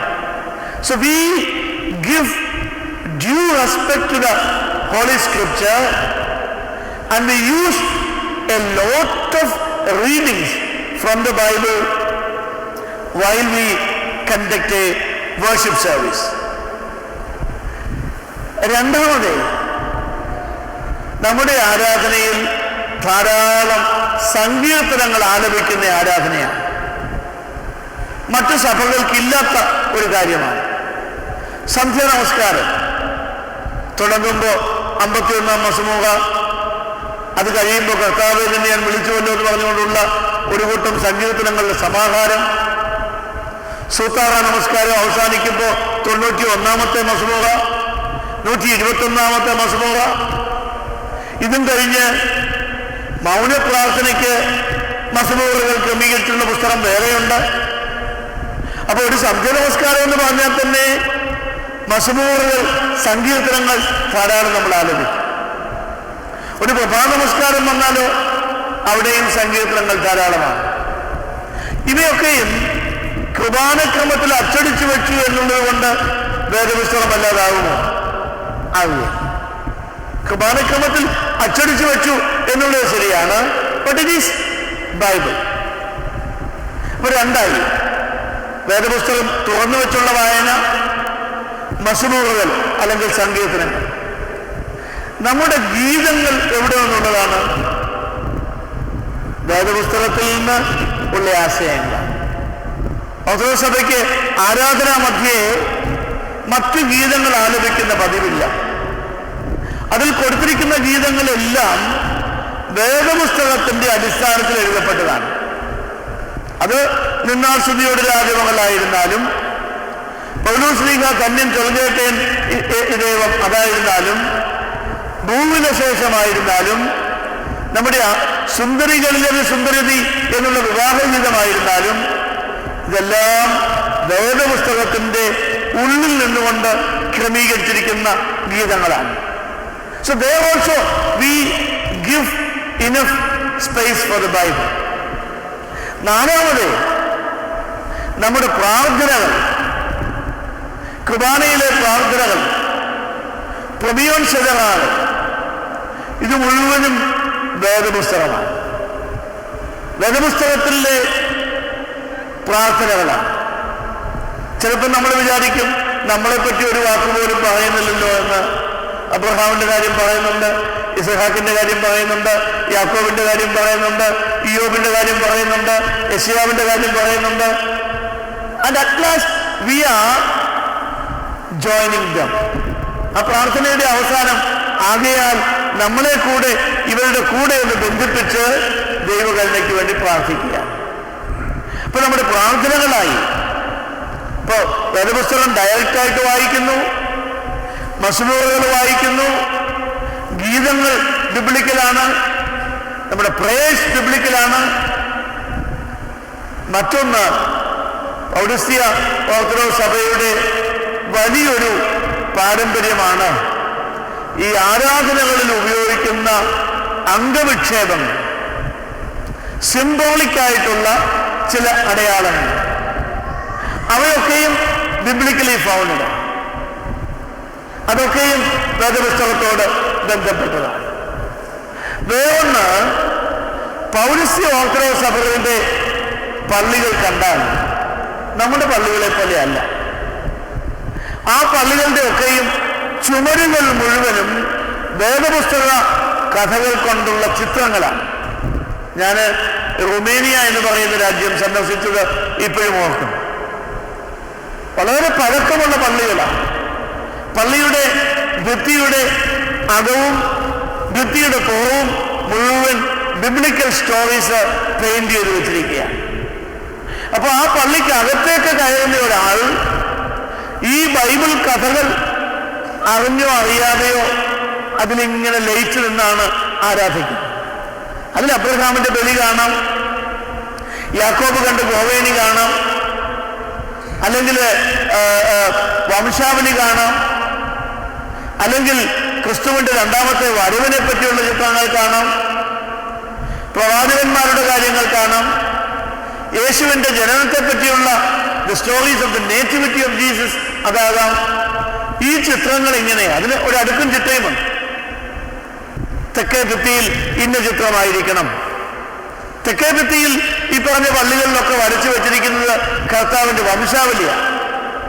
ഇപ്പൊ ഏത് പള്ളിയുടെ പുറവശത്തെ തെക്കേ ഭിത്തിയിൽ ചെന്നാലും കർത്താവിന്റെ വംശാവലി കാണും. അപ്പൊ ഇങ്ങനെയുള്ളൊരു ഒരു ഒരു കൾച്ചർ, ഒരു biblically founded culture we inherit. ഇപ്പൊ ചുരുക്കത്തിൽ വേദപുസ്തകത്തിന് ഇത്രയും പ്രാധാന്യം കൊടുക്കുന്ന ഒരു പാരമ്പര്യം, ക്രൈസ്തവ പാരമ്പര്യം വേറെ എങ്ങുമില്ല. പരാജയപ്പെടുന്നത് മുഴുവൻ നമ്മുടെ വ്യക്തിപരമായ ഉപയോഗത്തിലാണ്. അത് കണ്ടിട്ടാണ് ആളുകൾ പറയുന്നത് നിങ്ങൾ വേദപുസ്തകം വേണ്ടവണ്ണം ഉപയോഗിക്കുന്നില്ല. വ്യക്തിപരമായി ഈ വേദപുസ്തകം രാവിലെയും വൈകിട്ടും ഒന്ന് വായിക്കാനോ അതൊന്ന് ധ്യാനിക്കാനോ അതിലെ നല്ല വാക്യങ്ങൾ മനസ്സിൽ സൂക്ഷിച്ച് സങ്കടവും പ്രയാസവും വരുമ്പോൾ ആ വേദവാക്യങ്ങളുടെ അടിസ്ഥാനത്തിൽ ഒന്ന് ആശ്വസിക്കുവാനോ നമ്മിൽ പലർക്കും കഴിയുന്നില്ല. അവിടെയാണ് നമ്മൾ പരാജയപ്പെടുന്നത്. നിന്റെ വചനം എൻ്റെ കാലുകൾക്ക് വിളക്കും എൻ്റെ ഊടുവഴികൾക്ക് പ്രകാശവുമാകുന്നു എന്ന് 119 സങ്കീർത്തനം 105 വാക്യത്തിൽ നാം വായിക്കും. ദൈവവചനമായിരിക്കണം നമ്മുടെ മുൻപിലുള്ള പ്രകാശം. അതിൻ്റെ അടിസ്ഥാനത്തിൽ വേണം നാം ജീവിക്കാൻ. ദൈവത്തിൻ്റെ വചനമെന്ന് പറയുന്നത് വലിയ അത്ഭുതങ്ങൾ പ്രവർത്തിക്കാൻ ശേഷിയുള്ള ഒന്നാണ്. എബ്രായ ലേഖനം 4-ാം അധ്യായം 13-ാം വാക്യത്തിൽ ദൈവവചനത്തിന്റെ ശക്തി, 12-ാം വാക്യത്തിൽ ദൈവവചനത്തിന്റെ ശക്തി എഴുതിയിട്ടുണ്ട്. ദൈവത്തിന്റെ വചനം ജീവനും ചൈതന്യവുമുള്ളതായി ഇരുവായ്ത്തലയുള്ള ഏതു വാളിനേക്കാളും മൂർച്ചയേറിയതും പ്രാണനെയും ആത്മാവിനെയും സന്ധിമജ്ജകളെയും വേർപിടിപ്പിക്കും വരെ തുളച്ചു ചെല്ലുന്നതും ഹൃദയത്തിലെ ചിന്തകളെയും ഭാവങ്ങളെയും വിവേചിക്കുന്നതുമാകും. I repeat the letter of St. Paul to Hebrews chapter 4 verse 12. 4-ാം അധ്യായം 12-ാം വാക്യം. ദൈവത്തിന്റെ വചനം ജീവനും ചൈതന്യവുമുള്ളതായി ഇരുവായ്ത്തലയുള്ള ഏതു വാളിനേക്കാളും മൂർച്ചയേറിയതും പ്രാണനെയും ആത്മാവിനെയും സന്ധിമജ്ജകളെയും വേർപിടിപ്പിക്കും വരെ തുളച്ചു ചെല്ലുന്നത് ഹൃദയത്തിലെ ചിന്തകളെയും ഭാവങ്ങളെയും വിവേചിക്കുന്നതുമാണ്. ഇപ്പൊ ദൈവത്തിന്റെ വചനമെന്ന് പറയുന്നത് വളരെ ശക്തിയുള്ള ഒന്നാണ്. It goes deep into our hearts. It can pierce through the bones and the bone marrows and it can distinguish your thought processes. അപ്പോ ഇത്ര മൂർച്ചയേറിയ, ആഴമേറിയ, ശക്തിയേറിയ ഒന്നാണ് ദൈവത്തിന്റെ വചനം. ഈ ദൈവവചനം വേണം നമ്മെ ഒന്ന് ശക്തിപ്പെടുത്താൻ. പുലരുമ്പോ വേദപുസ്തകം തുറന്ന് ഒരു ഭാഗം വായിച്ച് അതിന്റെ ദൈർഘ്യമൊന്നും പ്രശ്നമല്ല. 5 വാക്യങ്ങളെ ഉള്ളെങ്കിലും അല്ലെങ്കിൽ 10 വാക്യങ്ങളെ ഉള്ളെങ്കിലും ശ്രദ്ധയോടെ വായിക്കുക. അല്പസമയം ദൈവത്തിന്റെ സന്നിധിയിൽ മൗനമായിരുന്നു. എന്നാണ് ഈ ഭാഗം എന്നോട് പറയുന്നത്? എന്താണ് ദൈവം എന്നോട് സംസാരിക്കുന്നത്? അതിന്റെ ബലത്തിൽ ആ ദിവസം മുഴുവൻ നമുക്ക് പ്രവർത്തിക്കാൻ സാധിക്കും. നിങ്ങളുടെ കുഞ്ഞുങ്ങൾ ക്ഷീണിതരായി വരുമ്പോ, പരീക്ഷകൾക്ക് പരാജയപ്പെട്ടു വരുമ്പോ, അവരുടെ ജീവിതത്തിൽ പരാജയപ്പെടുമ്പോ അവരെ ശക്തിപ്പെടുത്തേണ്ടത് ദൈവവചനം പറഞ്ഞുകൊണ്ടായിരിക്കും. ദൈവവചനം വേണം അവരെ ശക്തിപ്പെടുത്തുക. അപ്പൊ അതുകൊണ്ട് ഈ വേദപുസ്തകത്തോടുള്ള നമ്മുടെ അനുഭാവം വർദ്ധിപ്പിക്കേണ്ടിയിരിക്കുന്നു. അത് ഞാൻ മിനിഞ്ഞാന്ന് ഒരാളെ പറ്റി കേട്ടു, 28 തവണ വേദപുസ്തകം മുഴുവൻ വായിച്ചു കഴിഞ്ഞു. 28 തവണ. നമ്മളിപ്പോഴും വേദപുസ്തകത്തിൽ വായിക്കാതെ ഏതെല്ലാം ഭാഗങ്ങൾ കിടക്കുന്നു. ഈ പുസ്തകത്തിൽ നൂറ്റാണ്ടുകളുടെ ചരിത്രമുണ്ട്. നമ്മൾ ഇന്ന് നേരിടുന്ന മിക്കവാറും പ്രശ്നങ്ങൾ, അല്ല എല്ലാ പ്രശ്നങ്ങളും ഇതിനകത്ത് അതിനുള്ള പരിഹാരം കാണും. എങ്ങനെയാണ് നമ്മെപ്പോലെയുള്ള മനുഷ്യർ ഇമാതിരി പ്രശ്നങ്ങൾ വന്നപ്പോ ദൈവത്തിൽ ശരണപ്പെട്ടത്? അവർക്ക് ദൈവം ആശ്വാസം കൊടുത്തത് എങ്ങനെയാണ്? അതൊന്ന് രുചിക്കുവാൻ, അതൊന്ന് പരിചയിക്കുവാൻ നാം തയ്യാറാണ്. അവസാനമായി ഒരു ഭാഗം കൂടെ വായിച്ച് ഞാൻ അവസാനിപ്പിച്ചുകൊള്ളാം. പൗലോസ് അപ്പോസ്തലൻ തിമോത്തിയോസിന് എഴുതിയ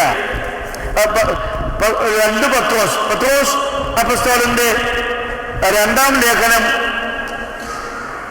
1-ാം അധ്യായം 20 മുതൽ 2-ാം അധ്യായം 1 വരെ.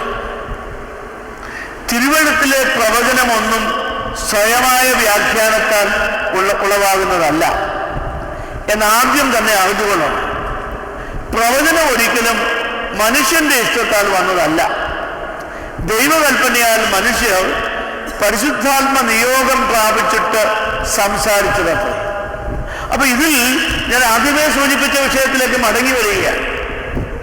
ദൈവവചനം സ്വീകരിച്ച മനുഷ്യർ അവർക്ക് പരിമിതികളുണ്ടായിരുന്നു.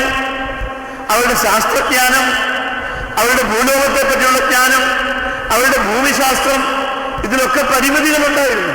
But they were people who were inspired by the Holy Spirit. പരിശുദ്ധാത്മാവിന്റെ നിയോഗം പ്രാപിച്ചിട്ട് എഴുതിയവരാണ്. ഇത് തന്നെ പൗലോസ് അപ്പോസ്തലൻ തിമോത്തിയോസിന് എഴുതിയ 2-ാം ലേഖനത്തിലും നമ്മോട് പറയുന്നു. പൗലോസ് അപ്പോസ്തലൻ തിമോത്തിയോസിന് എഴുതിയ 2-ാം ലേഖനം 3-ാം അധ്യായം 16-17 വാക്യം. എല്ലാ തിരുവെഴുത്തും ദൈവശ്വാസീയമാകയാൽ ദൈവത്തിന്റെ മനുഷ്യൻ സകല പ്രവർത്തിക്കും വക പ്രാപിച്ച് തികഞ്ഞവനാകേണ്ടതിന് ഉപദേശത്തിനും ശാസനയ്ക്കും ഗുണീകരണത്തിനും നീതിയിലെ അഭ്യാസത്തിനും പ്രയോജനമുണ്ട്. So the whole scripture is inspired word of God. ഇതിനെ വ്യാഖ്യാനിക്കുന്നത് എങ്ങനെയാണ്? പുസ്തക പ്രവൃത്തികളിലെ 8-ാം അധ്യായത്തിൽ നാം ഒരു കഥ കാണുന്നു, ഒരു സംഭവം കാണുന്നു. യെരുശലേം ദേവാലയത്തിലെ പെരുന്നാളിന് പോയ എത്യോപ്യക്കാരനായ ഒരു മനുഷ്യൻ. ഈ മനുഷ്യൻ എത്യോപ്യയിലെ രാജ്ഞിയുടെ ഫൈനാൻസ് മിനിസ്റ്ററാണ്. കന്തക്ക എന്ന് പറയുന്ന രാജ്ഞിയുടെ ധനകാര്യ മന്ത്രിയാണ്. അദ്ദേഹം യെരുശലേം ദേവാലയത്തിൽ പെരുന്നാളിന് പോയതാണ്. പോരുമ്പോ ഒരു തിരുവെഴുത്തിന്റെ ചുരുൾ കൂടെ വാങ്ങിച്ചുകൊണ്ടാണ് പോരുന്നത്. അദ്ദേഹം അത് മടക്ക യാത്രയിൽ ഇങ്ങനെ വായിച്ചുകൊണ്ടിരിക്കുക. അപ്പോ ഫിലിപ്പോസ് എന്ന് പറയുന്ന ഒരു ഷമ്മാസൻ ഓടി വന്നിട്ട് ചോദിച്ചു, വല്ലതും മനസ്സിലാവുന്നുണ്ടോ? അപ്പോ ഈ എത്യോപ്യക്കാരൻ പറഞ്ഞു, അതെങ്ങനെയാ എനിക്ക് മനസ്സിലാവുന്നത്? ഇത് വ്യാഖ്യാനിച്ചു തരാൻ ഒരാൾ വേണ്ടായോ? അപ്പോ ഈ ഫിലിപ്പോസ് ഷമ്മാസൻ അദ്ദേഹത്തോടു കൂടി രഥത്തിൽ കയറിയിരുന്ന് ഈ വായിച്ച ഭാഗമെല്ലാം വ്യാഖ്യാനിച്ചു കൊടുത്തു. ഈ സംഭവത്തിൽ നമ്മുടെ സഭയുടെ വേദപുസ്തകപരമായ കാഴ്ചപ്പാട് മുഴുവൻ പറയുന്നു. എങ്ങനെ വായിക്കണം, ആരാണ് വ്യാഖ്യാനിക്കേണ്ടത്, എങ്ങനെയാണ് വ്യാഖ്യാനിക്കേണ്ടത് എന്നൊക്കെ പറയുന്നു. സഭയാണ് തിരുവെഴുത്ത് വ്യാഖ്യാനിക്കേണ്ടത്. ആരെങ്കിലും വ്യാഖ്യാനിച്ചാൽ ശരിയാവുകയില്ല. കാരണം സഭയ്ക്കാണ് ഈ തിരുവെഴുത്ത് ലഭിച്ചത്. സഭയാണ് ഇതിനെ എഴുതി സംഗ്രഹിച്ചത്. സഭയാണ് വേദപുസ്തകത്തിൽ ഇന്ന ഇന്ന ഗ്രന്ഥങ്ങൾ വേണം എന്ന് തീരുമാനിച്ചത്. അതുകൊണ്ട് സഭയാണ് ഇത് വ്യാഖ്യാനിക്കുവാൻ കടപ്പെട്ടയാണ്. ഫിലിപ്പോസ് ഷമ്മാസൻ സഭയുടെ പ്രതിനിധിയായി വ്യാഖ്യാനിച്ചു കൊടുക്കുകയാണ്. അതുകൊണ്ട് നമ്മളൊക്കെ വായിക്കുമ്പോൾ നമുക്ക് ചില ആശയങ്ങളൊക്കെ മനസ്സിൽ വരും. അതെല്ലാം തെറ്റാണെന്ന് ഞാൻ പറയുന്നില്ല. എവിടെയെങ്കിലും പാളിച്ചകൾ വന്നാൽ സഭ വേണം അതിനെ കറക്റ്റ് ചെയ്ത് കൊടുക്കാൻ. സഭയിലുള്ള ഞങ്ങളാണെങ്കിലും സഭയുടെ അടിസ്ഥാന വിശ്വാസത്തിന് എതിരായി വ്യാഖ്യാനിച്ചാൽ ഞങ്ങളെയൊക്കെ യഥാർത്ഥ വ്യാഖ്യാതാക്കളായി സഭ കരുതുകയില്ല, വേദോപരീതികളായി കരുതുകയില്ല. അറിയോസ് എന്ന് പറയുന്ന പുരോഹിതൻ വലിയ പണ്ഡിതനായിരുന്നു, വലിയ ഭാഷാ പണ്ഡിതനായിരുന്നു. പക്ഷെ അദ്ദേഹത്തിന്റെ ചില വ്യാഖ്യാനങ്ങൾ തെറ്റായപ്പോ സഭ അദ്ദേഹത്തെ വേദവിപരീതിയായി മുദ്രവെച്ചു. നെസ്റ്റോറിയോസ് എന്ന് പറയുന്നത് കുസ്തന്തീനോപോലീസിലെ പാത്രിയർക്കീസായി. കുസ്തന്തീനോപോലീസ് എന്ന് പറയുന്ന സഭയുടെ പാത്രിയർക്കീസായി.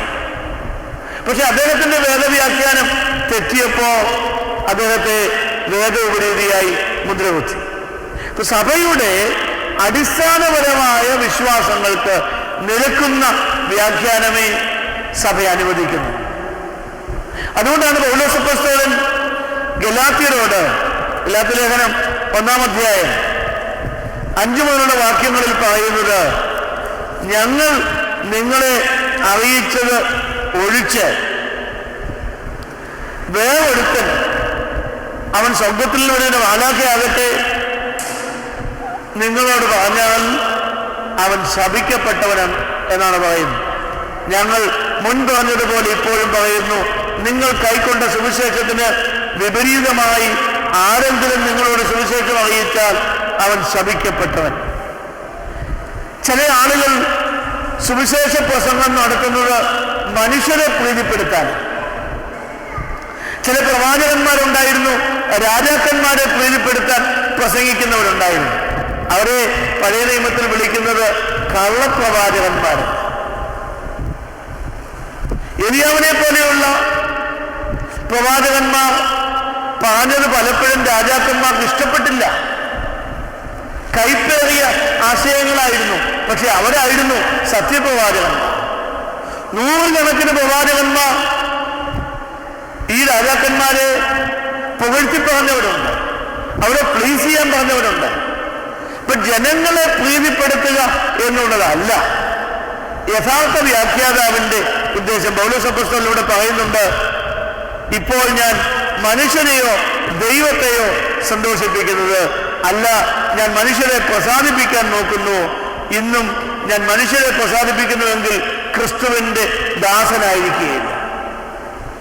അപ്പൊ വേദവ്യാഖ്യാനത്തിൽ if I am trying to please you, if I want to get a big applause from you, if that is my primary intention, my interpretation will get into wrong ways. അത് തെറ്റിപ്പോകാനായിട്ട് ഇടയുണ്ട്. ഇപ്പൊ ദൈവത്തെ പ്രീതിപ്പെടുത്തുക, അതുകൊണ്ടാണ് സഭയ്ക്കാണ് അധികാരമെന്ന് പറയുന്നത്. സഭയുടെ ഉപദേശകന്മാർക്കാണ്. ഈ വ്യാഖ്യാനം പ്രധാനമായും നടക്കുന്നത് നമ്മുടെ ആരാധനയില്ല. അതോടൊപ്പം ഞാൻ അവസാനിപ്പിച്ചോളാം. നമ്മെ സംബന്ധിച്ചിടത്തോളം തിരുവചനത്തിന്റെ വ്യാഖ്യാനം നടക്കുന്നത് വലിയ മൈതാനങ്ങളിലല്ല, വലിയ പന്തലുകളിലല്ല, വലിയ ആധുനിക ഉപകരണങ്ങൾ വെച്ചുകൊണ്ടല്ല. യഥാർത്ഥമായും തിരുവചനത്തിന്റെ വ്യാഖ്യാനം നടക്കുന്ന the locality, the locus for the interpretation of Bible, that is the Holy Kurbana. കുർബാന മധ്യയാണ് വേദപുസ്തക വ്യാഖ്യാനം ശരിക്കും നടക്കേണ്ടത്. ഈ കുർബാന എന്ന് പറയുന്നത് തന്നെ ഒരു വേദപുസ്തക വ്യാഖ്യാനമാണ്. മനുഷ്യന്റെ രക്ഷയെ പറ്റിയുള്ള മുഴുവൻ കാര്യങ്ങളും 1.5 മണിക്കൂർ കൊണ്ട് ഈ കുർബാനയിൽ നാം അനുഭവിച്ച് അറിയുന്നു. അതിനിടയിൽ തിരുവചനം വ്യാഖ്യാനിക്കപ്പെടും. ഞാൻ എൻ്റെ വാക്കുകൾ ചുരുക്കട്ടെ. നമ്മുടെ ഇന്നത്തെ വേദപഠന ക്ലാസിന്റെ വിഷയം ദൈവവചനം എന്നുള്ളതായിരുന്നു. ദൈവവചനം എന്ന് പറഞ്ഞാൽ എന്താണ്? അത് മനുഷ്യർക്ക് എങ്ങനെ ലഭിച്ചു? അവര് അതെങ്ങനെ ലിഖിത രൂപത്തിലാക്കി? അത് വീണ്ടും എങ്ങനെ തർജ്ജമ ചെയ്യപ്പെട്ടു? അത് വേദപുസ്തകത്തിലെ ഓരോ വാക്കുമാണോ ദൈവവചനം? അതോ അക്ഷരമാണോ? ആത്മാവാണോ? ഈ തിരുവചനം നമ്മുടെ ആരാധനയിൽ എങ്ങനെ ഉപയോഗിക്കപ്പെടുന്നു? അത് വ്യാഖ്യാനിക്കുമ്പോൾ ശ്രദ്ധിക്കേണ്ട കാര്യങ്ങൾ എന്തൊക്കെയാണ്?